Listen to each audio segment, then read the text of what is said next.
અને સુરતના વરાછાના ધારાસભ્યના ભત્રીજાની સામે પઠાણી ઉઘરાણી કરાતા હોવાનો આક્ષેપ છે। કુમાર કાનાણીના ભત્રીજા નિકુલ કાનાણી પર આ ઉઘરાણીનો આરોપ લાગ્યો છે। પૈસા કોઈક બીજા વ્યક્તિને આપ્યા હતા અને ઉઘરાણી કોઈક બીજા વ્યક્તિ પાસેથી કરવામાં આવી રહી છે। નિકુલ કાનાણી વ્યાજ બટાવનો ધંધો કરે છે। નિકુલ કાનાણી વ્યાજે આપેલા પૈસાની પઠાણી ઉઘરાણી કરી રહ્યા છે। પૈસા લઈ જનારા વ્યક્તિના સંબંધી પાસેથી તેઓ રૂપિયા માંગી રહ્યા છે।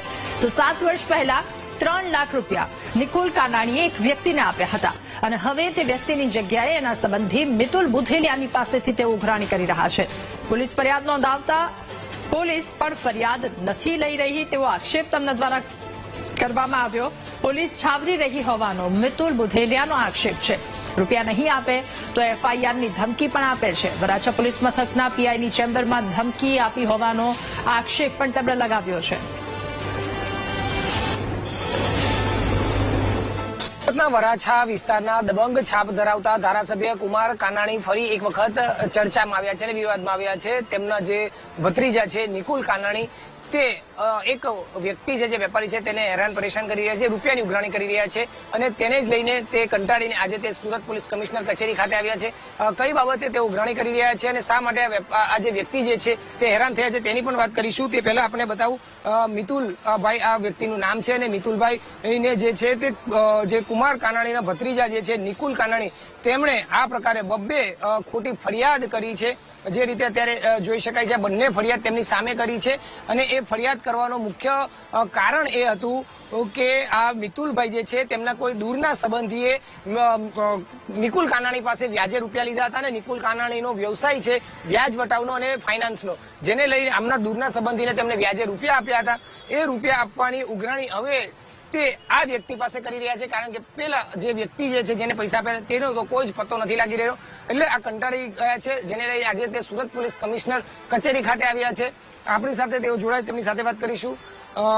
મિતુલભાઈ, સુરત પોલીસ કમિશનર કચેરી શા માટે આવવું પડ્યું, શું છે બાબત? નિકુલભાઈ કાનાણી છે ને એ પોલિટિક્સ વક ધરાવતા હોવાથી, કુમારભાઈના ભત્રીજા હોવાથી છે ને ખોટી એફઆઈઆર દાખલ કરે છે। એક ભાઈને 7 વર્ષ પહેલા પૈસા આપ્યા એનું નોટરી ને બધું એને પોતે કરાવી લીધેલું છે। એ ભાઈ અત્યારે ફરાર હોવાથી ખોટી ઉઘરાણી મારી પાસે કરે છે। એ ઉઘરાણી પેટે એક બેન પાસે આ બેનના હસબન્ડ છે જેની પાસે મારે આરટીજીએસ ના પૈસા લેવાના હતા, એની એફઆઈઆર કરવા પોલીસ સ્ટેશનમાં હાજર હતા। સેમ ટાઈમે એમના વાઇફ પાસે નિકુલ કાનાણીએ ખોટી એફઆઈઆર કરાવી છે અમારી ઉપર કે ભાઈ આ લોકો આના ઘરે ધમકાવા ગયા હતા। જો અમે આ એફઆઈઆરમાં હાજર હોય તો અમે આ એફઆઈઆરમાં હાજર ન હોય, પણ પોલીસે અમારું કોઈ સાંભળ્યા વગર મયુર પટેલ સાહેબના કહેવાથી 5 મિનિટમાં એફઆઈઆર કરી દીધી અને પછી અમને 2 ભાઈને મારીને ધમકાવીને જેલમાં પૂર્યા અને પછી એને ખબર પડી કે આ લોકો પોલીસ સ્ટેશનમાં હાજર હતા। તો આ એફઆઈઆરમાં 7 વર્ષથી અમારી ઉપર કોઈ અટેક નથી થયા, અમે અરેસ્ટ નથી થયા। એનાથી પૂરતું પુરવાર થાય છે કે પોલીસનો રોલ આમાં ખોટો છે અને પેલો પોતાના પોલિટિકલ ઓળખાણનો ફાયદો ઉપાડે છે। સેમ આજ અત્યારે મારા મામાને કતારગામ કૃષ્ણકુંજથી ઉપાડીને લઈ ગયો, ભાઈ તમારા ભત્રીજાઓને અહીં બોલાવો, મારે સમાધાન કરવું છે। અમે એને ઓફિસમાં હાજર થયા અને હાજર થયાના 1 મિનિટમાં પોલીસ આવી ગઈ અને પોલીસ સ્ટેશન લઈ ગયા। અમારે હારે 50 વર્ષની ઉપરના મારા પપ્પા, કાકા અને મામા જે મારા સામાજિક અને ઘરના સભ્ય છે એવા લોકોને લઈ ગયા હતા આપણે સમાધાન માટે। તો એને સમાધાનના બદલે 100 નંબરમાં કોલ કરી અને વરાછાના સાહેબારે એનું રાજકીય વગ યુઝ કરીને અમને ત્યાં બોલાવ્યા અને એની બાજુના સાક્ષ્ય તપાસ્યા અને અમારી બાજુથી મારા પપ્પાને બી ગુનેગાર બનાવ્યા જે 60 વર્ષના છે। અંદર કોઈને બોલાવ્યા વગર અમને 2 ભાઈને બોલાવીને નિકુલ કાનાણી સામે અમને 2ને માર્યા અને એમ કીધું કે 2 એફઆઈઆર ખોટી થઈ છે તો ત્રીજી થાય છે, કેમ કે મારા કાકા આવડા મોટા મંત્રી હતા કે આ છે કે એવું બધું આડું કીધું છે, મને પૂરું યાદ નથી। એટલે ત્રીજી એફઆઈઆર કર્યા પછી તારી ઉપર ગુસ્સીકોટ લાગશે અને પાછા કરી દઈશું અને તારી ફેમિલીને બરબાદ કરી દઈશું, હું માગું એ પૈસા મને આપી દે। એના કારણે હું 10 દિવસ મહારાજ જતો રહ્યો હતો, પણ પાછા રિટર્ન આવીને મારી ફેમિલીએ મને હિંમત આપતા હું આ અરજી એફઆઈઆર કરું છું। અત્યારે આ માણસે ખાલી 3 ઓપ્શન રાખ્યા છે મારા માટે, કા મરી જાવ, કા ભાગી જાવ અથવા આની સામે લડો। તો આ કુમારભાઈનું ઘડી નામ આપે છે, ક્યારે તમે કુમારભાઈને આ બાબતે મળવા ગયા કે સાહેબ તમારા નામનું આ રીતે નામ આપીને અમને ધમકાવે છે? આજે સવારે અમે મળવા ગયા હતા કુમારભાઈને, તો કુમારભાઈને અમે એવું કીધું કે સાહેબ આ 3 એફઆઈઆર છે, તમે વાંચો અને આમાં સત્ય જોવો કે એફઆઈઆરમાં જ સાબિત થાય છે કે તમારો ભત્રીજો ખોટો છે। તો એને એવું કીધું કે તમને આખા ગામમાં એક જ માણસ, એને એક જ તમે જ મળ્યા પણ જો હકીકતમાં સરકાર આને તપાસવા માંગે અને પોલીસ આમાં સપોર્ટ આપે તો આ માણસે આવા એફઆઈઆર બધી અલગ અલગ પોલીસ સ્ટેશનમાં બહુ લોકો પાસે કરી છે. અને અમારું કેવું એવું નથી કે અમે હાચા સેવી કે આ વસ્તુ કરો, પણ અમારું આરોપી તરીકે કઈ સાંભળવાય નથી આવ્યું અને એક પણ વાર તથ્ય ચકાસવામાં નથી આવ્યા.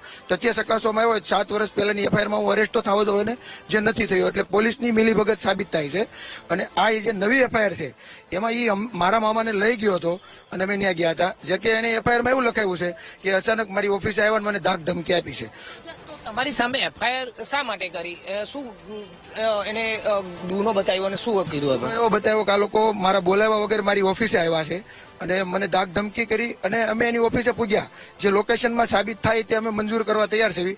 1 મિનિટમાં એને 100 નંબરમાં કોલ કર્યો છે. પોલીસ સ્ટેશન લઈ ગયા પછી એની સામે પીઆઈ સાહેબે અમને 2 ભાઈને માર્યા છે કે તમે મારા વરાછામાં ગુંડા તત્વ આવી 2 એફઆઈઆર થાય, તમે શું કરવા એ મારવા બાંધવા આવો છો? અમે કીધું સાહેબ તમે અમને અંદર આ 20 દિવસ પહેલા 11 તારીખે માર્યા છે ને લઈ ગયા હતા એ બધું. 20 તારીખે 20 દિવસ થયા, 11 તારીખે આ બનાવ બન્યો હતો. અમે સાહેબને એવું કીધું કે સાહેબ તમે આનું સ્પોટ વેરિફિકેશન કરો અને એ અમને ક્યાંથી મળ્યો છે, હું લઈ ગયો છે એ બધું તપાસો. એને કીધું કાંઈ તપાસવાની જરૂર નથી, એ મારા મિત્ર છે, એ ખોટું બોલતા નથી. તો પૈસા લઈ જનારના સંબંધી પાસેથી હવે પૈસા માંગવામાં આવી રહ્યા છે કુમાર કાનાણી, જેના ભત્રીજા પર આ ગંભીર આરોપ લાગ્યા છે. ઉઘરાણીના આરોપ. નિકુલ વ્યાજ વટાવવાનો ધંધો કરતો હોવાનો આરોપ લાગ્યો.